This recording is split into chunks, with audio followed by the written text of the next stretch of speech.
Hello viewers, friends, horror fans.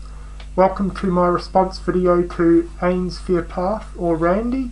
He posted a video, I think it was yesterday, and he wanted to get some people's video responses in terms of some of their favourite independent movies.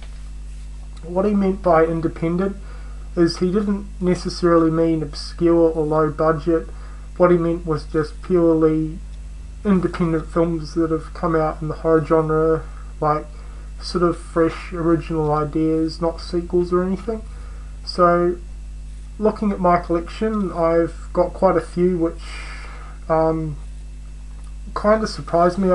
Wasn't aware that I had so many sort of independent. Some of them are fairly low budget as well, which sort of fits into the category pretty nicely. So I'm just quickly going to show them, probably not talk too much about them because most of them are fairly well known by you horror guys.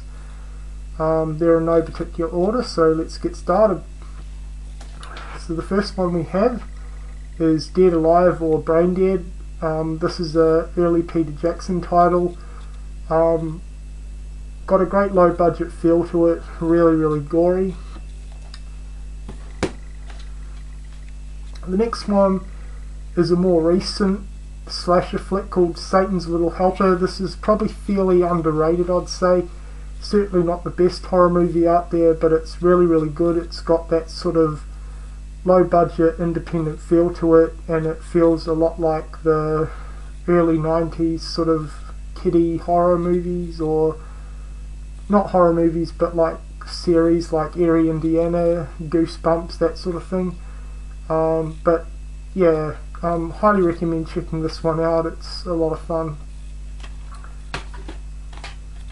Next up we have another Peter Jackson movie called The Frighters.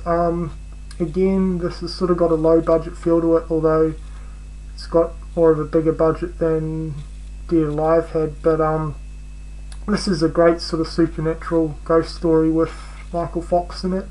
So again, if you haven't checked this one out, definitely do so.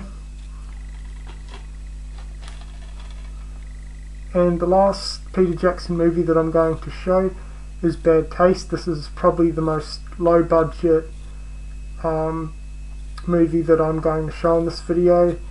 This was his very first video. He did all the effects himself, and for the time and budget restraints that he had, I think he did a fantastic job. This has got a great independent movie feel. It's really gory, cheesy, and got a lot of splatter. Now we have some more recent titles. So the first one's Eden Lake. This is a fantastic independent British horror movie.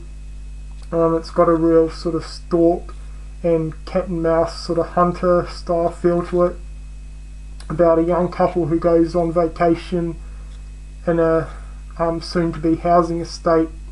Like, it's all forest and there's a lake nearby, and they sort of get harassed and hassled by a group of local teenagers, and it starts getting sinister and they sort of have to try and escape with their lives. Really good actually. I enjoyed this one.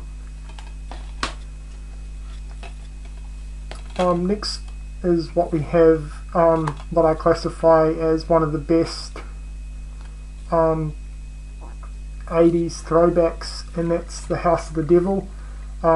This is a fantastic movie about a young girl who gets offered a babysitting job for some old guy who lives out of town a bit in an old house, and it's sort of a haunted house sort of satanic ritual style movie. Really well done.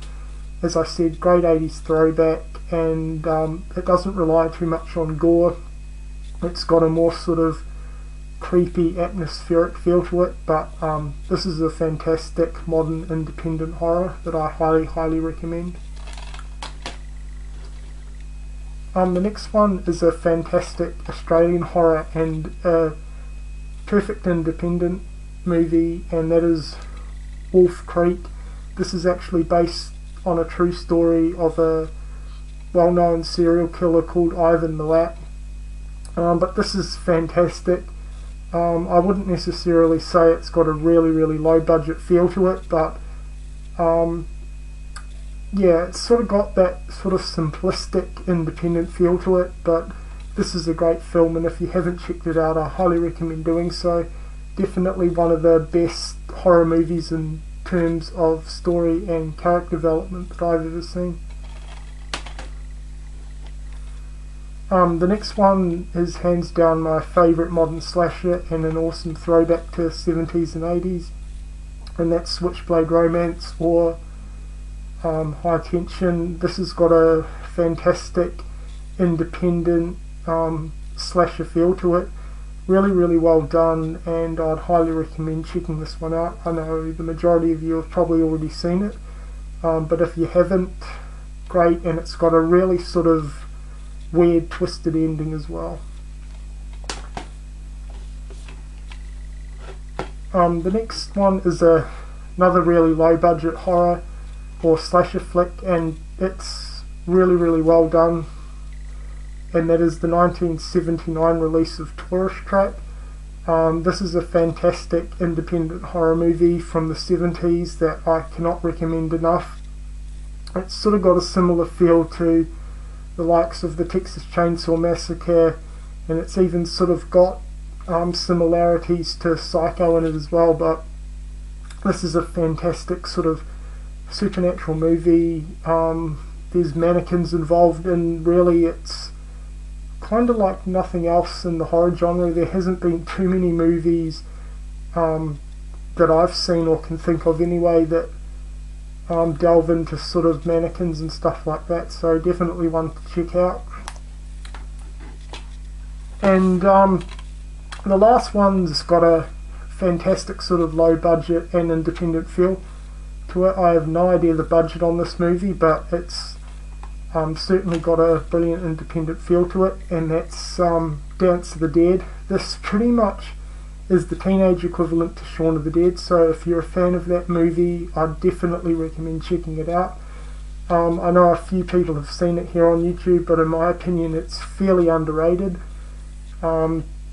It's set on prom night about these group of teenagers who are trying to fight off a plague of zombies, and it just has a lot of comedy elements, some really cool gore, some really awesome weapons as well. So yeah, I'd highly recommend this one, Dance of the Dead.